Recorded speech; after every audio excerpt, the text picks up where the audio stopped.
Hello and welcome to Maths with Jacob. This lesson will focus on composite shapes. There are many shapes in real life that are not just squares or rectangles. Composite shapes can be made up of a combination of rectangles. For example, consider the following shapes which appear regularly in real life. Here we have a very attractive garden bed in the form of an L. Here is a beautiful table in the form of an L. That fits really neatly in the corner and you can put anything on it, a computer or whatever else you want. And here's an L-shaped pool. To find the areas of these three shapes, we need to find the areas of at least two rectangles. After that, we just add the two separate areas to arrive at the area of the whole shape. Example 1. Find the area of this shape. Now this is an L shape, and we have all the measurements we need. See them there? And we have to find this total area. Now let's be a little bit sneaky, so bear with me while I do this little dotted line along here. See that there? We're allowed to do construction lines, and you'll do that all through your schooling when you're doing geometry or anything like that. You're allowed to do different construction lines. So now we have two rectangles. Look at this rectangle here, 10 centimeters by 2 centimeters.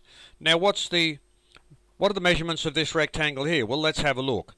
If that's 9 and that's 2, that means that one there must be 7. Because 9 take away 2 gives you 7. Now if that's 10 and that's 6, that means that side there must be 4. So look what we've got now. We've got two rectangles. One is 10 centimeters by 2 centimeters and the other is 7 centimeters by 4 centimeters. So let's look at the area of this total shape. Is 10 centimeters by 2 centimeters, which is this one, plus 7 centimeters by 4 centimeters, which is this one, 20 square centimeters plus 28 square centimeters is 48 square centimeters. And that is the area of that L shape.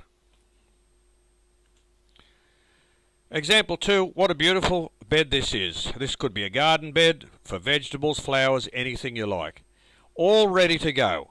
And we need to find the area of it. Now here are all the measurements we need. There are 4 measurements. Let's be a little bit sneaky again and do our special construction. See here? Just pretend that's a straight line going all the way across there. I know you'll forgive me if it's not very straight, but that's not too bad, is it? For not using a ruler. So we've got here a rectangle, and here it turns out we're going to have a square. So we've got two separate shapes. Now, this rectangle here is 5 meters by 1 meter. Let's have a look at the dimensions of this square. Now we already have 2 meters here. Now if that's 3 meters all along there, so that whole length is 3 meters, and that's 1, guess what? This one here must be 2. Okay? So that's why it's a square. Now we're assuming, and I'm sure you know this, that all these angles are 90 degrees. So let's have a look at the area. The area is the area of this rectangle, which is 5 meters by 1 meter, plus the area of this square, which is 2 meters by 2 meters. That gives you 5 square meters plus 4 square meters, 9 square meters. In each of the previous 2 examples, we used addition to find the answer. We can also use subtraction, as we will see with the following shapes. Here's a very simple L shape. We've seen a few of those already. Let's have a look at another construction I'm going to do here. This is very, very sneaky. It's just a little bit different, but it can be so helpful. This is just another option. Now you can do this how we showed you on the previous slide, but here is another option for you. Let's look at this full rectangle here, which includes these construction lines. Now the area of that whole rectangle here is 10 meters by 12 meters.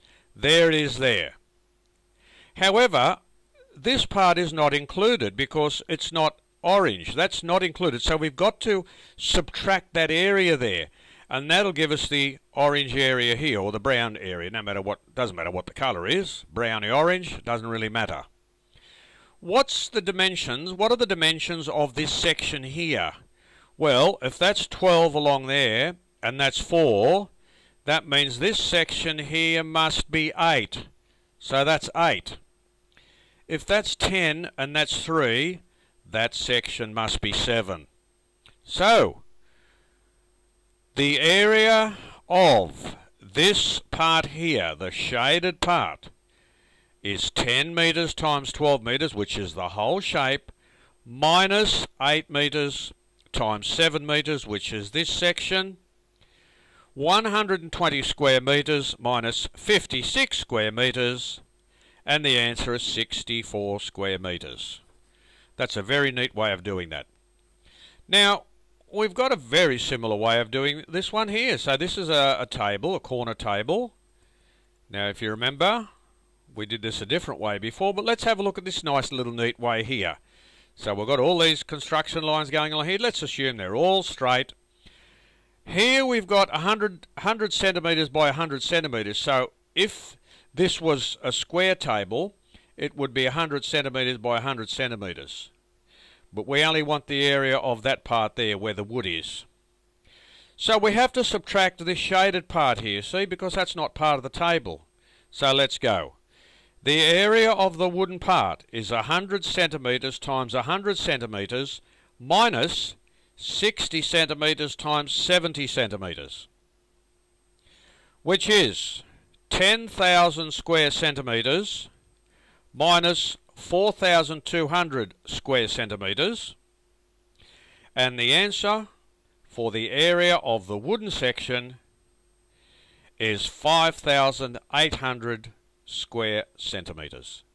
That's a very neat way of doing it, so you remember that. You can use addition or subtraction, whatever you prefer.